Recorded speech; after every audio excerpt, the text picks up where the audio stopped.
Olá pessoal, eu sou o jornalista Fernando Rocha. Essa é a campanha do mês Novembro Azul do Instituto Vencer o Câncer. Uma data muito importante para falar de um assunto mais importante ainda. Estou aqui ao lado com muita honra de um grande amigo, doutor Fernando Maluf. Quanta história temos, né, doutor? Muita.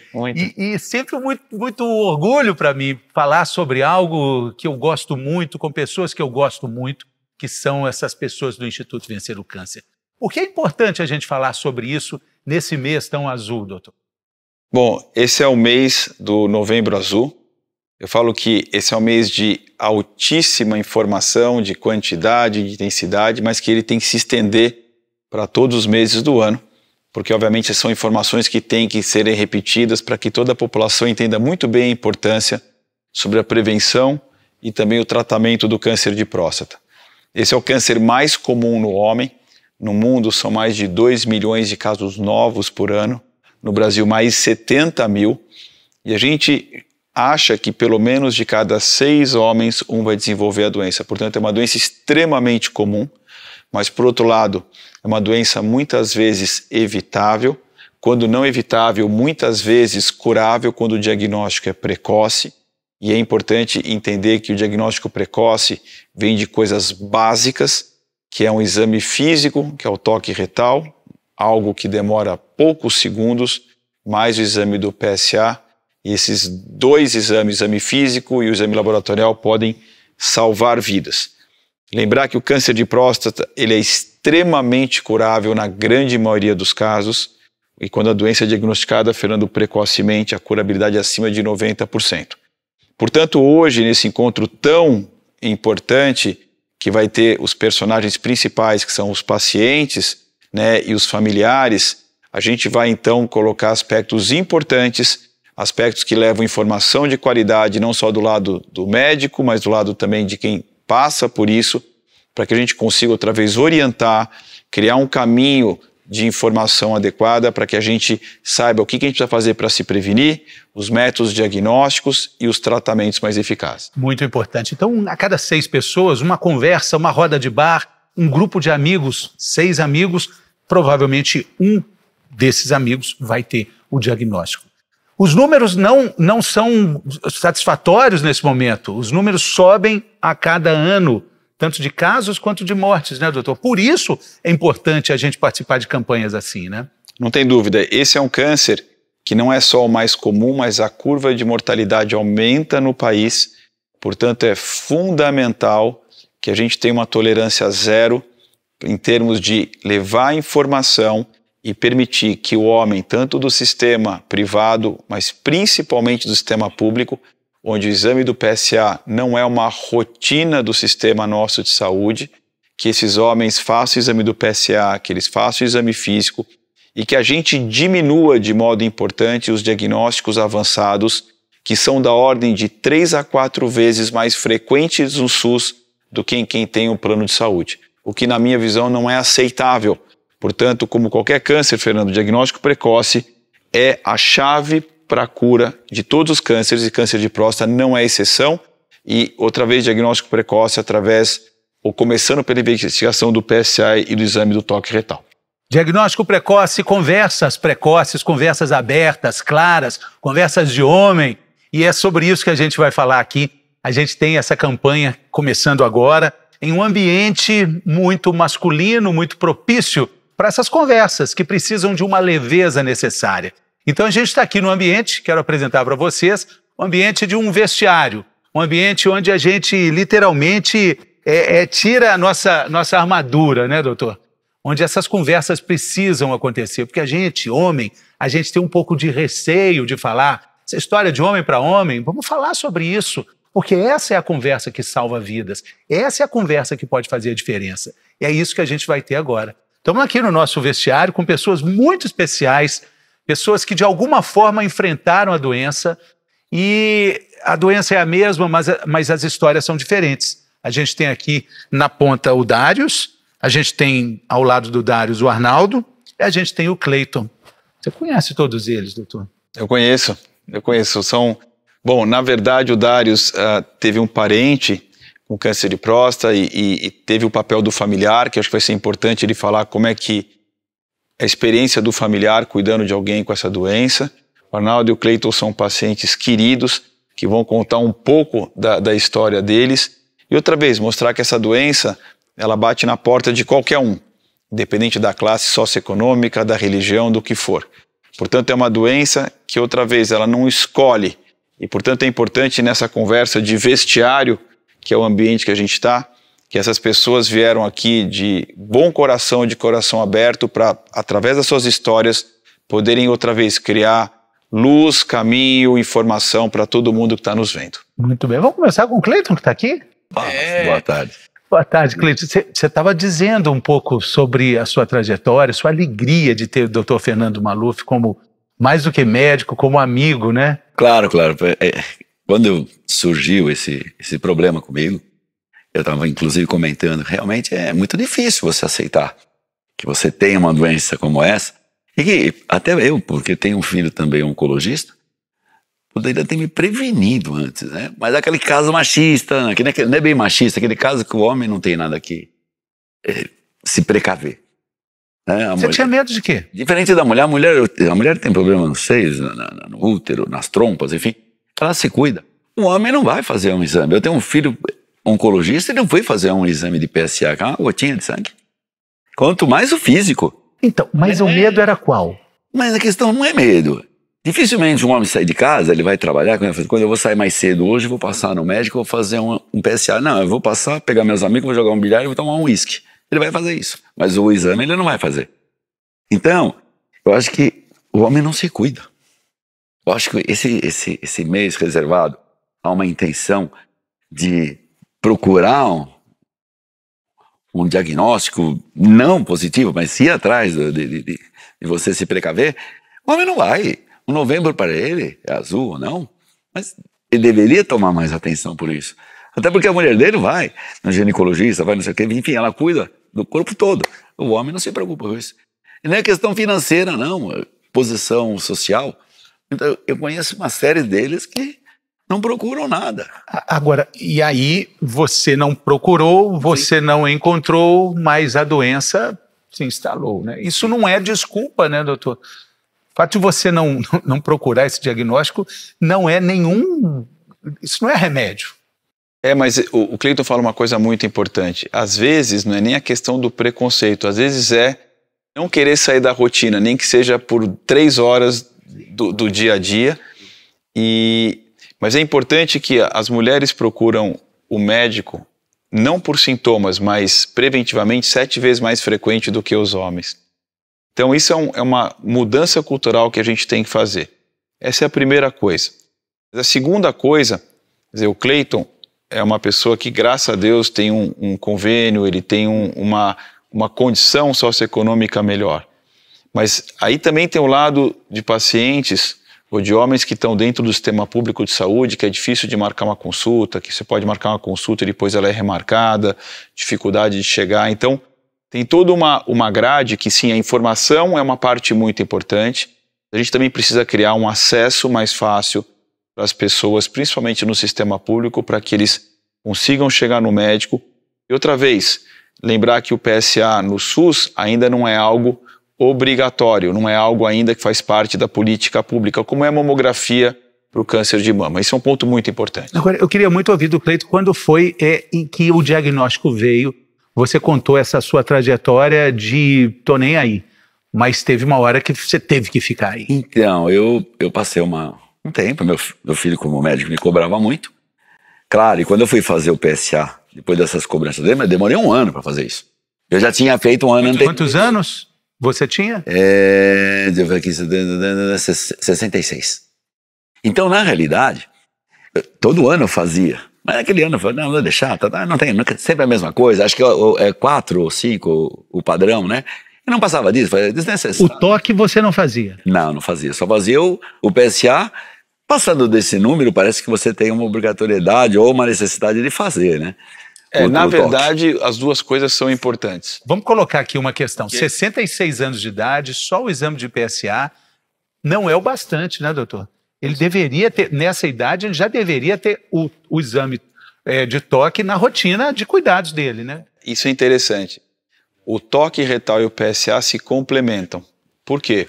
Porque tem tumores que são tão agressivos que não expressam PSA. Então o PSA é baixinho, mas você percebe no toque uma nodulação. E aí então você percebe uma suspeita. Então o que eu sempre falo é que o PSA é muito importante, o toque é muito importante e eles se complementam. Tem tumores que os dois estão alterados. Tem tumores que só o PSA, tem tumores que só o toque. O resultado foi esse, de não ter buscado uma forma precoce de... Enfim, e conclusão, veio o câncer, e acho que, eu não sei a nível, meu foi 127, eu não sei se esse nível é muito alto, muito... É um nível mais alto. Um nível muito ruim, talvez, né, não sei, meu filho ficou muito chateado com tudo isso, eu não conheço o nível, então não... E diante disso, eu acho que eu sofri muito. Não, porque o psicológico, o primeiro é o psicológico, eu acho que só... Estava conversando com eles aqui, quando você tem uma notícia dessa, você deveria ser acompanhado com um psicólogo, até em casa, inclusive ficar na minha casa por um dia. Porque você perde o chão. Você não acha o chão, você chega em casa... E até o cachorro te olha diferente. Eu queria te perguntar, você disse que tinha uma rotina de lazer e de amizade com os amigos, o que é muito bom mesmo, claro, né? Tomar um whiskyzinho com os amigos. Quando você vai com o diagnóstico aí para dentro da sua existência, você sentiu a vontade de falar com eles? Pessoal, tem uma novidade. Galera, tenho algo a dizer para vocês. Não. Na hora, você, depois que acontece tudo, sabe, tudo bem, mas no momento, você é um derrotado da vida. Olha que coisa interessante. Não é uma derrota do ser humano? Não é isso, não é? Mas é uma derrota, não é? Mas sabe qual que é a interpretação que eu tenho? Arnaldo pode falar isso. O homem, diferente da mulher, se sente imbatível, se sente eterno, se sente não vulnerável e forte. Então, quando acontece isso, é realmente uma quebra de tudo que foi desenhado na cabeça do homem, o que é obviamente um conceito, quer dizer, ninguém é inquebrável, ninguém é eterno, e isso é uma coisa muito, muito complexa. E aí, quando teve o diagnóstico, teve as várias opções de tratamento, né, que foram discutidas. E aí, como é que foi esse processo para escolher o tratamento e como é que foi, Cleiton, esse pós-tratamento? O tratamento realmente é o que mais... Muitas vezes, acho que eu não sei se a pessoa não é que ele morre do câncer, ele morre do tratamento. Esse que é o tratamento judia muito. Até vai fazer 2 anos. Foi 2022, eu encerrei meu último tratamento preventivo, enfim, para ter praticamente uma alta. Foi os 35 aplicações. O primeiro foi a cirurgia. Isso. Eu não tive a quimio, tive a rádio só. Depois, agora, mais 35 sessões de rádio. Que era para concluir que realmente... Então, primeiro você teve a cirurgia, que removeu a próstata. Isso. E na cirurgia, você teve algum medo maior da cirurgia? Claro. A cirurgia é temerosa, porque você tem medo do que quando você é preparado para a cirurgia, corre o risco da nervatura, enfim, de ter que ser radical e a coisa... E você da incontinência e da impotência. Da impotência. Nós estamos no vestiário, vamos falar aberto aqui. Aqui é conversa de homem, é o medo de ficar impotente, né? É o maior medo da cirurgia, né? E ainda vai tirar a próstata. Cleiton, o que eu vejo muitas vezes é o medo de ter o diagnóstico, pelo diagnóstico, mas às vezes o medo maior ainda do tratamento do que da própria doença.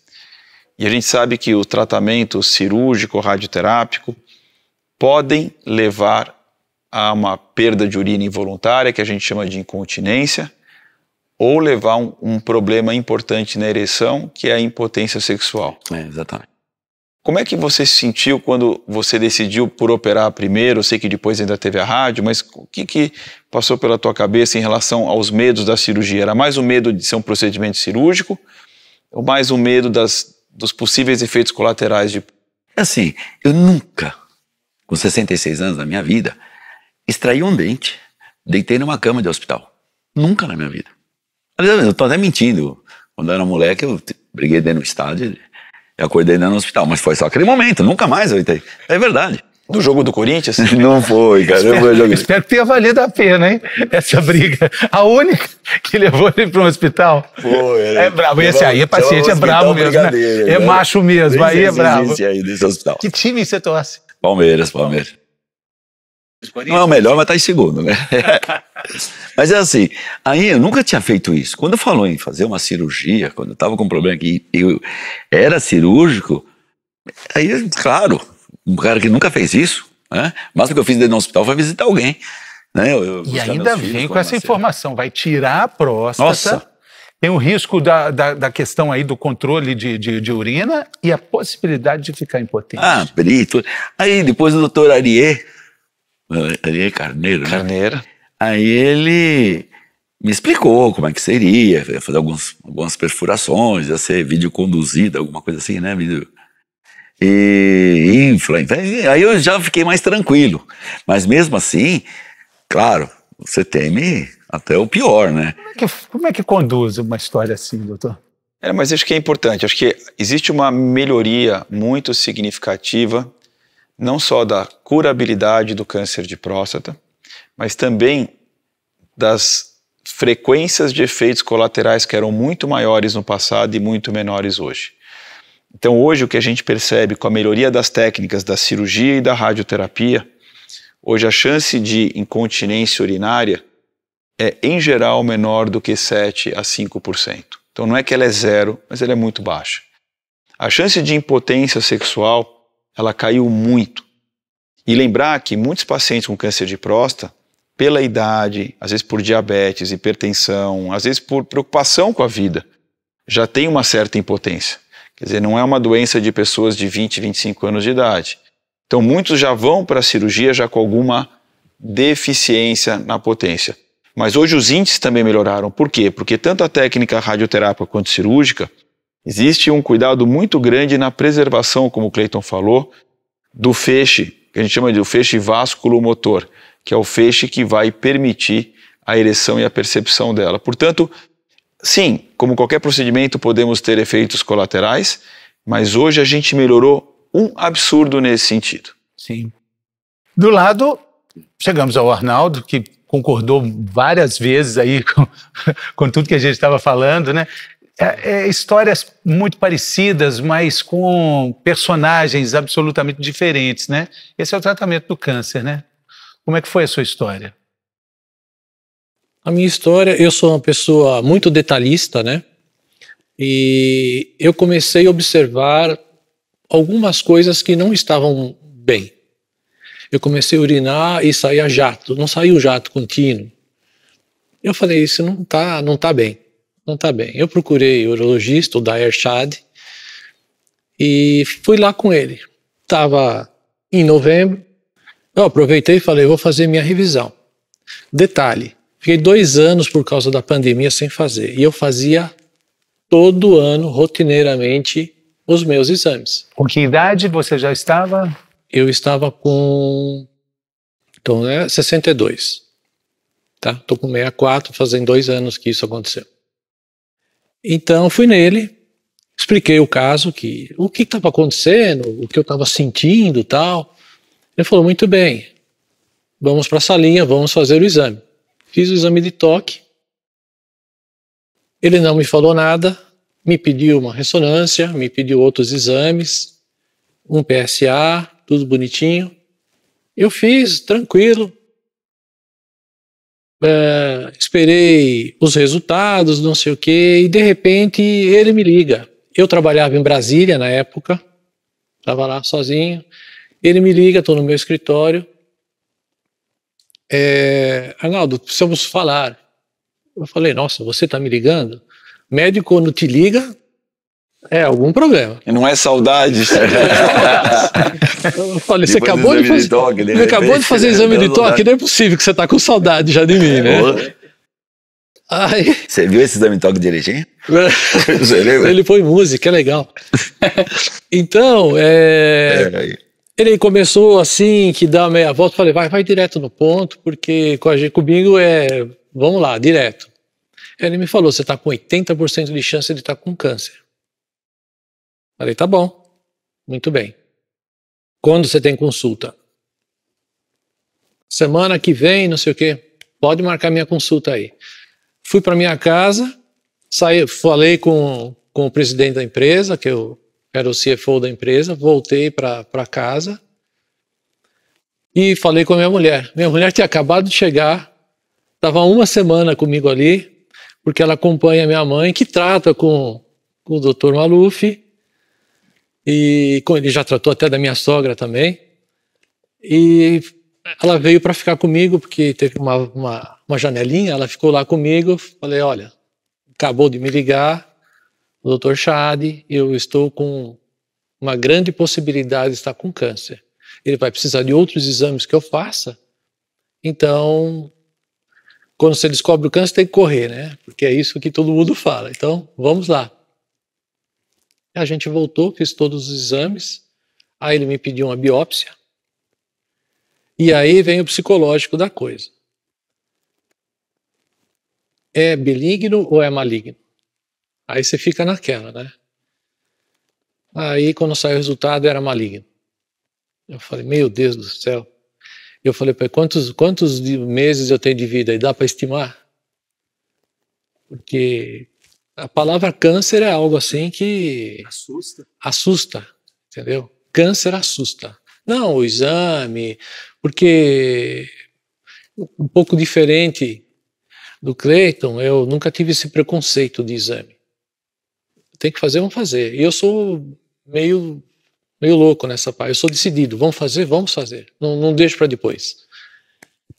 E eu fiz, né? E esse tipo de comportamento ajuda muito o médico, né, doutor? O jeito que o Arnaldo descobriu fez com que a cura fosse muito mais viável, muito mais possível.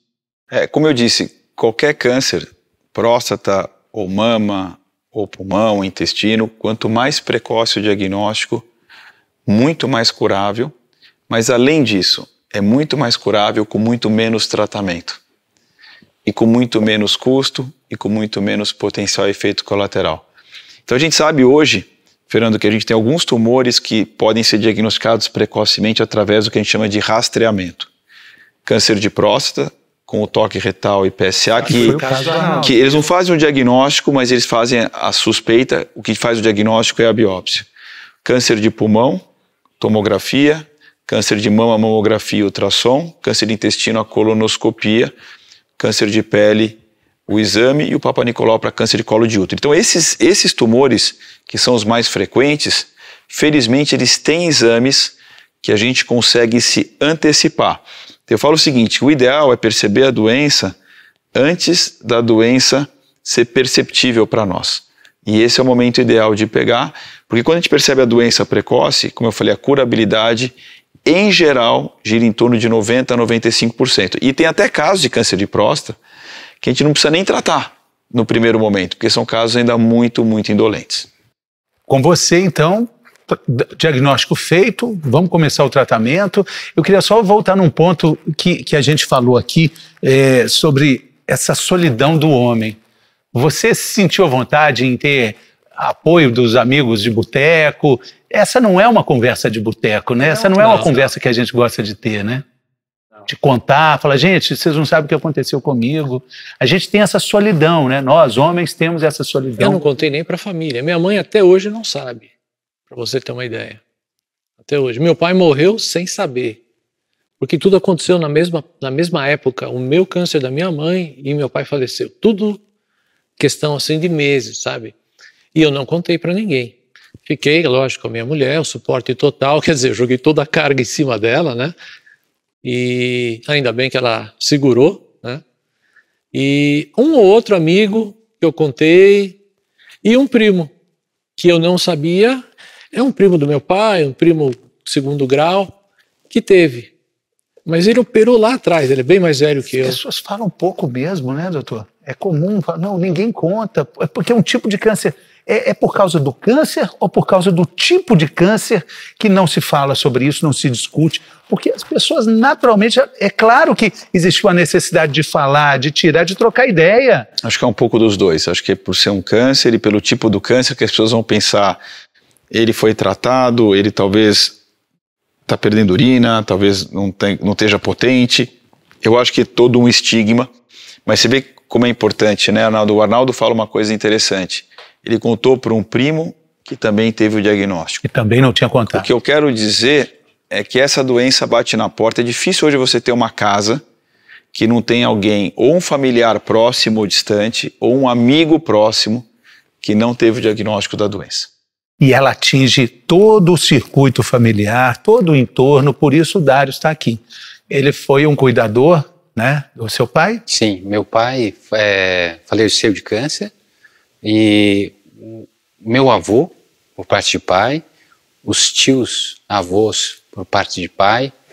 Então, eu falo que se eu durar o suficiente, posso ter, né, a minha chance é grande. Na família, além isso foram todos câncer de próstata, né? Mas na família eu já tive, né? Eu tive uma cunhada que ela também tinha câncer de mama e tal, então eu acompanhei, né?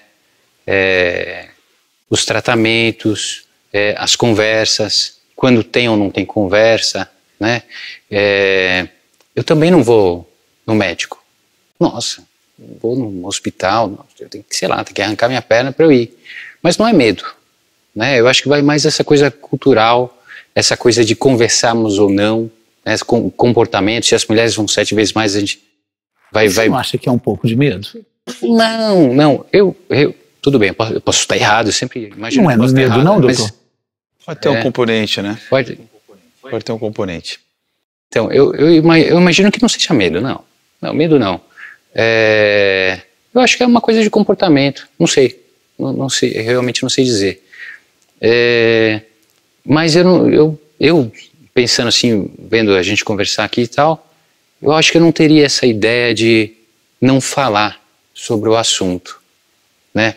De repente, tive o câncer, não vou falar para ninguém. É claro que não é uma coisa que eu vou sair falando para todo mundo, porque, sei lá, achei um cara na esquina, vem cá, ou sei lá, alguém que seja um colega, mas ninguém muito importante, vou falar para todo mundo, para divulgar. Porque o que essa pessoa vai me falar? Não é nenhuma troca assim. Eu imagino que a divulgação, né, que a gente precise conversar, isso é muito importante. Mas eu tenho que ter a boa informação, né? E eu conversando com qualquer, ou à toa, a gente vai ficar naquela conversa que, né, que não leva a nada, a pessoa vai dar uma opinião, vai falar sobre aquilo, olha, opinião doxa, né? As pessoas têm... Mas se fosse para contar que você comprou um iate, que você vai participar de um evento em Hollywood, ou que se você está namorando uma atriz famosa, você quer contar, né, para qualquer um que passar na esquina, né? Não quer? Porque a gente quer contar coisa boa, contar vantagem. A gente não quer contar fragilidade, né? Mas eu não sei se é pela fragilidade.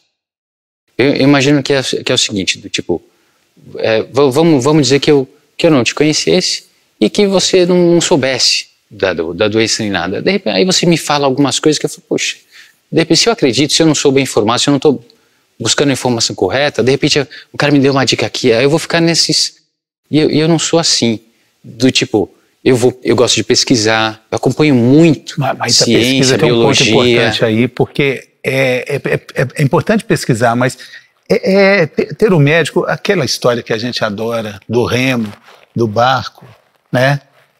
Como é que é essa historinha? Que essa luta é um barco? Eu falo assim, que é muito importante para o paciente que tem um diagnóstico, primeiro que ele escolha alguém que ele confie, precisa confiar. Não importa se o médico tem 10 diplomas na parede, se o médico ele é um médico renomado, se ele é premiado, não importa. As pessoas têm que pesquisar quem são as melhores pessoas, mas tem que ter uma empatia e confiança. E a gente não quer entregar a nossa vida na mão de ninguém que a gente não tenha pura confiança naquela pessoa. E quando a gente tem confiança, a gente cria um ambiente de um time, onde literalmente família, né, onde o Dário está representando, paciente, o Arnaldo e o Cleiton, e o time, eu não falo dos médicos, porque o médico é uma parte, mas o time dos profissionais de saúde, todos remam na mesma direção. E é fundamental, porque 6 remos remam melhor do que um remo ou 2 remos. E isso parece muito simples falando, e essa imagem é linda, mas ela não é recorrente, ela não é o que acontece na vida real muitas vezes, porque a família às vezes desesperadamente está remando para um lado, o paciente também ali na sua solidão, na sua amplitude de desespero, está remando por outro lado, e o médico está achando que está indo para um caminho, doutor. Por isso essa comunicação fácil entre médico, paciente e família é fundamental, o vínculo de confiança, obviamente o vínculo do conhecimento, mas como o Arnaldo falou, né, a primeira pessoa que ele se abriu foi a esposa, que eu conheço, uma pessoa muito especial, e o apoio da parceira ou do parceiro nessa hora é absolutamente fundamental. É fundamental. Porque, na verdade, você não está só preocupado com a nuvem e a incerteza da cura, mas com a nuvem e a incerteza de o que o tratamento pode me proporcionar de perder funções que eu tinha e eram plenas. Então, é uma mistura de preocupação com a cura, preocupação com as funções, preocupação de como isso vai se interlaçar com os relacionamentos. Então, é muita coisa junto. E uma outra dica que eu falo é resolver uma coisa de cada vez. Na minha viagem para a Tanzânia, fazendo o cume do Kilimanjaro, tem uma frase que é pole pole, que é devagar, devagar em frente. Mas o Arnaldo, conta como é que foi a escolha do tratamento e quais foram as certezas, as incertezas, os medos nessa hora. Me sentei com o médico e ele me deu 4 opções. Primeira, começar com uma químio. Segunda, começar com uma rádio. Terceira, fazer a extração da próstata. Ou quarta opção minha, não faça nada. Ele falou, é sua opção. Você decide. Eu falei, então já está decidido. Eu vou tirar. Fiz a cirurgia. Sim. Era uma coisa que eu já tinha até comentado com a minha esposa, né? Falei, olha, se tiver a opção, eu não vou fazer rádio, não vou fazer químio, eu vou direto para a cirurgia. Nós lemos, né? Fomos na medicina do Google, né?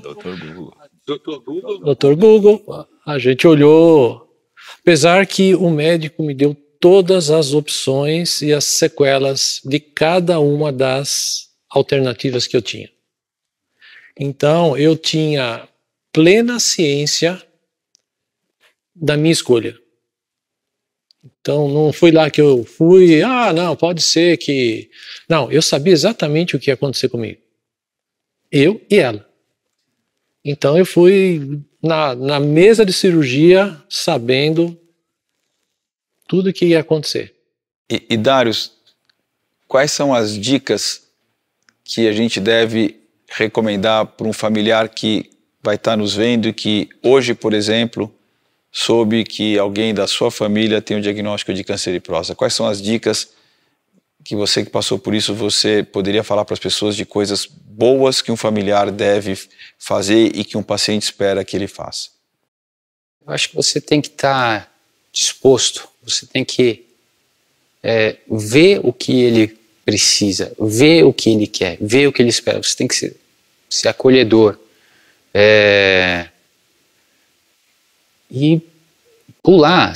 No caso, eu tive câncer, meu pai teve câncer, e a gente pulou qualquer conversa, mais ou menos. A gente já vai direto no assunto, conversa abertamente, vê se a pessoa tem preocupações, é lógico que ela tem, né? Eu acho que apoiar ela... Acolhimento. Isso, acolhimento, perfeito, né? Ver o que ela precisa, estar disponível para ela, né? Se você puder, procura informações também, evidentemente que o médico é o principal, né? Claro, mas a gente brinca do Dr. Google, mas não é o Dr. Google, né? Ele vai te ajudar e você vai pesquisar em grandes centros e estudos e começa até para se informar. No site do Vencer o Câncer, Sim, né? Uma fonte muito maravilhoso. rica de conhecimento, né? E nessa tempestade, para o Cleiton e para o Arnaldo, outra vez, da incerteza da cura, da incerteza de quanto que funções podem ser perdidas, de quanto que a qualidade de vida pode ser prejudicada. O que aconteceu depois dessa tempestade? Como é que é o Cleiton hoje? Como é que é o Arnaldo hoje? Já passando, você mais tempo do que o Arnaldo é um pouquinho mais recente. Sim, eu acho que, veja bem, quando você passa por uma situação como essa, eu acho que todos que passam por um câncer, eu acho que você tem uma nova chance. Independente do que você perdeu de condições de poder conviver normalmente, como vivia antes. Mas eu acho que você renasce, Deus te deu uma nova chance, Deus te deu uma nova oportunidade. Daí pra frente você é uma outra pessoa, realmente, até se a casa cair você ri, entendeu? Parece que tudo é uma... Se o Palmeiras perder... Nossa, tô feliz, não tem problema. Eu fui assistir um jogo... Menos se for pro Corinthians. Não, mas eu fui assistir um jogo de futebol no estádio, com a bandana do Corinthians, até porque ganhei um VIP lá pra ir junto com a turma do Corinthians, sendo um palmeirense. É um palmeirense falando isso. Olha a transformação, hein? Eu tenho fotos disso, filme disso, mas foi muito legal. Então, na realidade, eu acho que muda toda a sua vida. Você aceita a vida diferente. Totalmente. A dimensão de problema muda. Muda. O teu psicológico é outro. Claro, tem as consequências, enfim, da cirurgia, enfim... Você não é mais aquela pessoa que funcionava como funcionava antes. Vamos falar assim, a sua ereção não é todos os dias, não é daquela forma que você tem. Seu motorzinho fez uma reforma, né? Mas o que o Dr. Maluf falou, tem uma idade de 66 anos, onde essa performance também ela não vai acompanhar a trajetória dos 25 anos. Tem um decaimento. E você, Arnaldo, o que mudou no Arnaldo da tempestade para agora? Passando mais ou menos 2 anos, né? Mudou bastante coisa. Mudou bastante coisa. Essa visão da vida muda. Porque certos conceitos, certos preconceitos, você começa a analisar com outro prisma. É diferente, sabe? Você, como ele falou, o Cleiton falou, você começa a enxergar a vida de outra forma, tá? Eu tive sequelas normais que o Dr. Maluf falou, né? Eu usei fralda 6 meses, tá? Eu fui descobrir que existia preservativo masculino. Preservativo? Preservativo. É como se fosse um diaper mesmo, uma proteção. Isso, exato. E, sabe, mas eu fui atrás, eu sou uma pessoa persistente, eu não desisto. Eu brigo até o final. Eu falei, é um braço de ferro, vamos ver quem é que ganha. Fralda por causa da incontinência urinária? E fui atrás, fiz fisioterapias, fiz tudo. Hoje... Melhorou. Tô tranquilo. Existem certas coisas que eu não posso fazer como eu fazia antes. Vou levantar alguma coisa de peso, eu preciso ir no banheiro antes. Tem uma técnica que a fisioterapeuta ensina, que é uma fisioterapia pélvica que você faz para fortalecer o músculo, porque o músculo... Assoalho pélvico, que as mulheres fazem tanto, valorizam tanto. Nós também temos que aprender a fazer isso. Igualzinho. Igualzinho, é o mesmo assoalho. É o mesmo. Então, aí você aprende a fazer esses exercícios, aí eu faço tudo normal. Mas se eu não, antes de fazer, me concentrar que eu preciso acionar o assoalho pélvico, aí eu posso ter uma incontinência, entendeu? Adaptações. Mas o fato é que vocês dois estão inteiros, estão plenos. Isso é uma coisa muito importante. Eu acho que o ser humano tem uma capacidade adaptativa muito, muito importante. A gente acha que não vai conseguir, e a gente consegue até um instinto meio de sobrevivência, né? Muito bom.